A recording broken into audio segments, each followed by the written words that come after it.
Hey, working mom, welcome to Order Meets Style, the podcast that provides home organizing and home styling tips for working moms. I'm ZC Man, professional organizer with Firefly Bridge Organizing, and I'm here to provide you with simple ideas that don't take a lot of time to organize your home so that you can love the way your home looks and functions, and so you're proud to invite anyone over anytime without stressing out about clutter. Ready for a beautifully organized home that makes you smile every time you walk in? Let's make it happen. Today, I want to tell you about some easy 2-in-1 fixes to common clutter areas.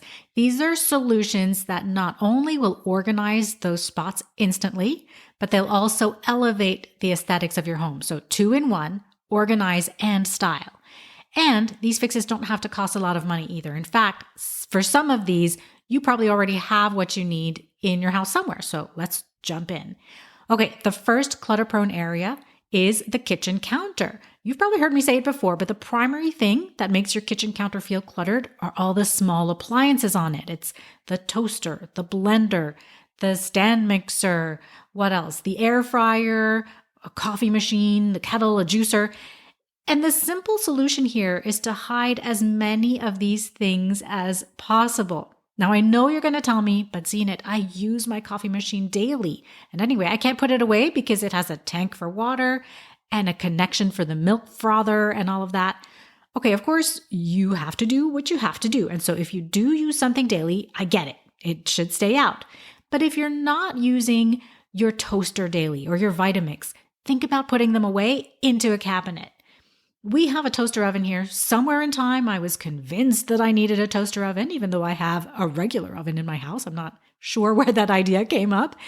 But that toaster oven took up so much space on my counter, and it was impossible to make it look good, a big silver box in the middle of my counter.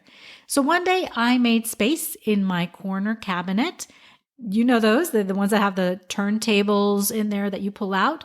Well, now the toaster oven lives in there on the top shelf of that turntable all by itself. And when I want to use it, I just take it out. It does take 20 seconds extra to do it, but the rest of the time, my countertop is clutter-free. It's so worth the effort and the time.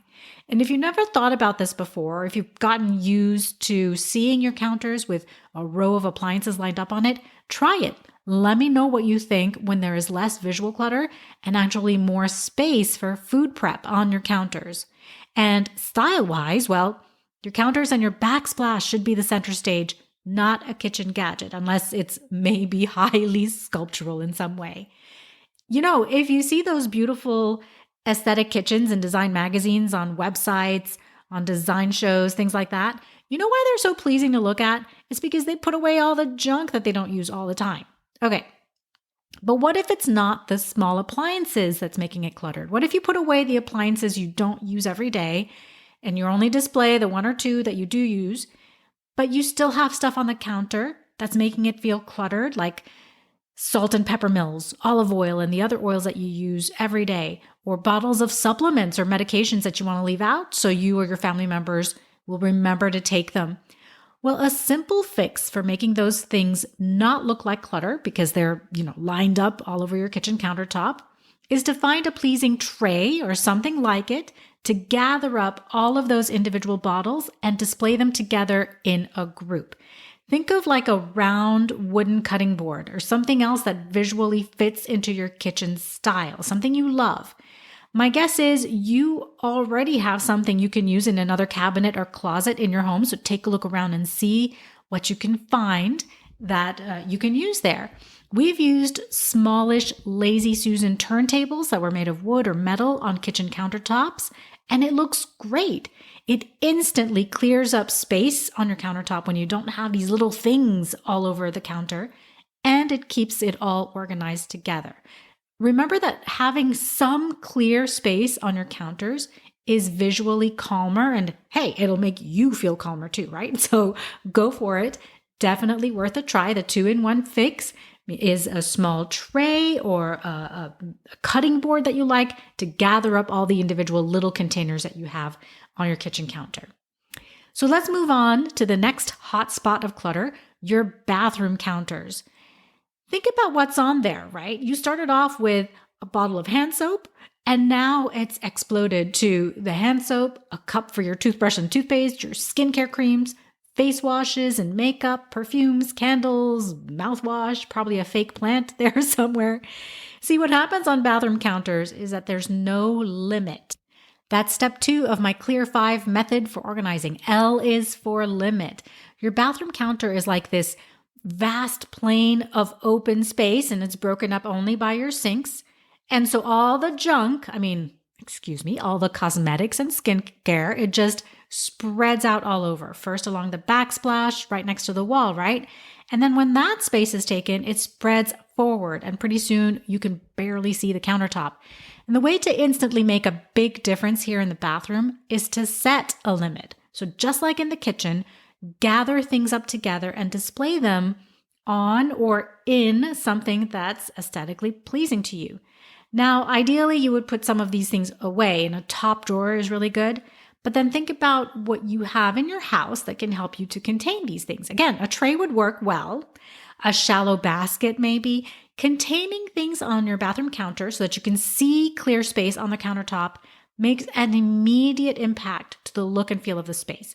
It feels less cluttered. It is less cluttered. 2 in 1.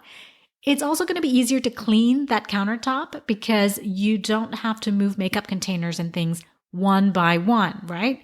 And let's be honest, when there are a gajillion little pots and jars on the countertop, I doubt you're moving each and every one of them every time you're cleaning the bathroom.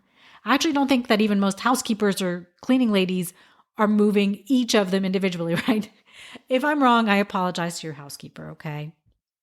All right, the next spot I want to talk about is your bedside table.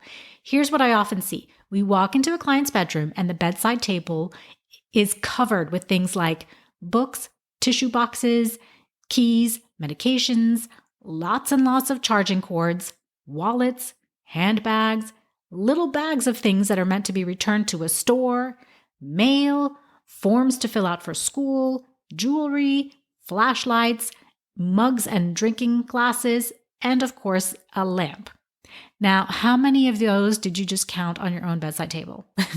Look, I think most of us want our bedrooms to be the place we go to for relaxation and serenity. A cluttered bedside table ruins that. Visual clutter equals mental clutter, remember? All of those things on your bedside table are reminders of things that you have to do, things on your to-do list. So instead of coming here and relaxing, you get to your bed and your mind is racing, thinking about what you have to do tomorrow, what you forgot to do today, what you need to read. And all of a sudden, instead of calm, you're feeling anxious and guilty. Well, the immediate fix for that is to only keep what you're actually going to use to help you relax on your bedside table, of course. And these should be the things that you use every single day. If you're not using it every day, then put it away in the drawer or the cabinet of your bedside table, okay? Right, but in most cases, when we encounter clients' bedside tables where the surface is cluttered with things like that, the drawer and the cabinet are also full, so there's no space to keep anything else there. Well, then it starts with decluttering and only keeping what you will actually use while you're at your bed on that bedside table, okay? So the fix is to remove anything that you're not using every day from the surface. Keep it really minimal here. If there's any one place in your home that needs to feel calm, it's your bedroom. But here are a couple of 2-in-1 fixes for your bedside table.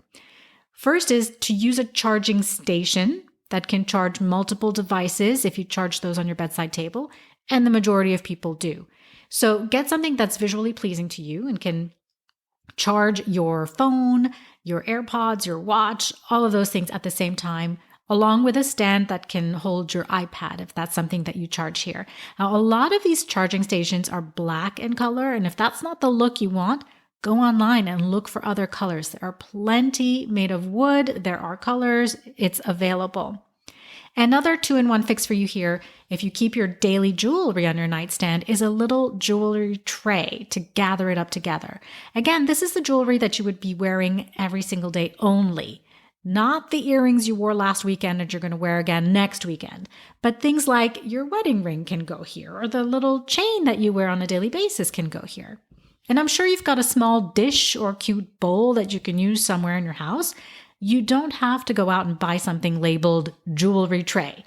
I'm still using a little clay mini dish that one of my kids made in preschool on my nightstand. It's all lopsided. It's a bright primary color, but I love it. A bonus tip here is to move the stuff that's making you anxious, things like the stack of books, to your office or to another location.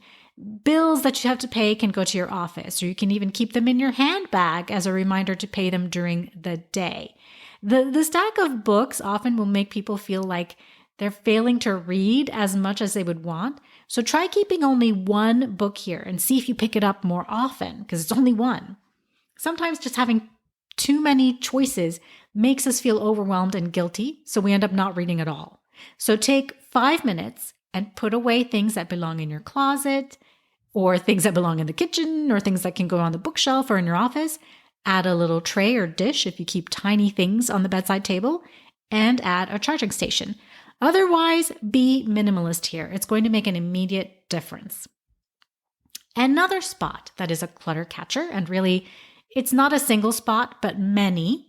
These are the flat surfaces in your home. The coffee table, the side tables, entry table, the kitchen table, dining table, the sideboard, and any open shelving.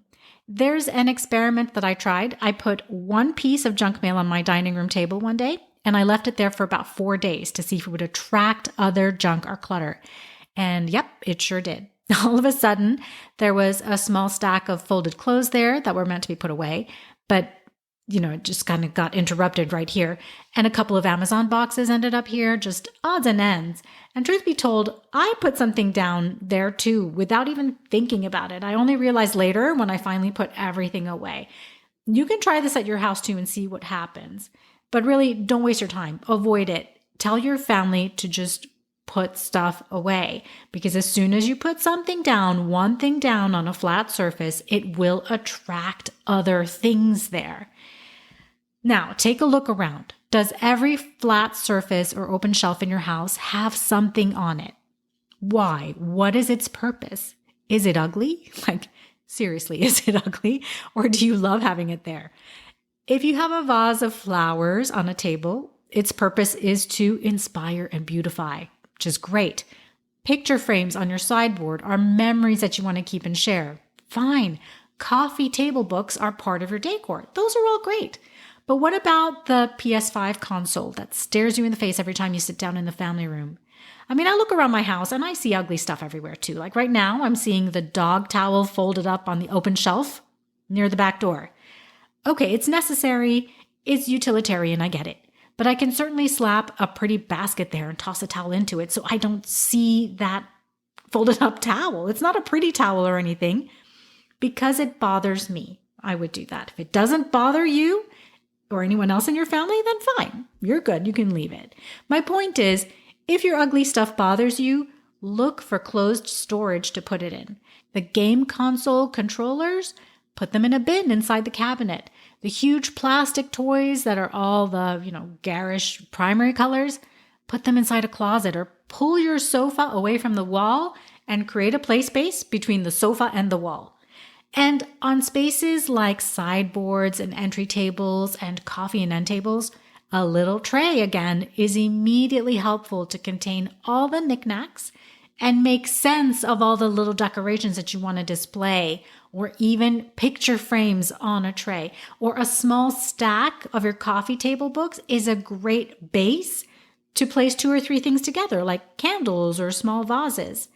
And my bet is that you've probably got a tray or dish or board in your house already that you could use. Something that maybe you got as a wedding present, right? Something someone gave you as a gift and you really haven't used it yet. And the final spot that often collects clutter that I want to talk about today is the entryway, where all your shoes are. Whether there are 2 people in your family or many more, it's not often that we see people take all their shoes to their bedrooms to put away every day. More and more people are adopting a no outdoor shoe lifestyle for family members, okay, not necessarily for guests, because they see the immediate benefits of leaving the outdoor yuckiness out of their homes. It's less to clean and it's more hygienic. But then that means that more shoes are probably going to stay in the entryway. An easy 2-in-1 fix for this is a boot tray. Again, having a defined amount of space, a limit, gives everyone a visual cue of how much can actually stay here. Now you decide if there's space for 2 pairs of shoes per person or more than 2, and that becomes the limit. When there are more than that, the extra pairs need to be taken to the closet somewhere or placed on a shoe rack or on shoe shelves or in a shoe cabinet someplace. I've seen lovely boot trays at Williams-Sonoma, Wayfair, Ballard Designs, and I'm sure there are loads of options on Amazon that will match your aesthetic. This fix you'll probably have to spend some money on, but it makes such a big difference. Well, I hope that's given you some ideas of various easy 2-in-1 fixes for the clutter hotspots in your house. And these fixes that are not only going to get your home more organized, but they'll also make your home feel more calm and beautiful. And if you notice, these are fixes that don't require you to totally change your daily habits, which is the best way to make sure that these easy fixes stay fixed. So thank you for being here today. If you enjoyed this episode and these tips, would you mind please leaving a star rating for the podcast? I would really appreciate that. Take care, and I'll see you on the next episode.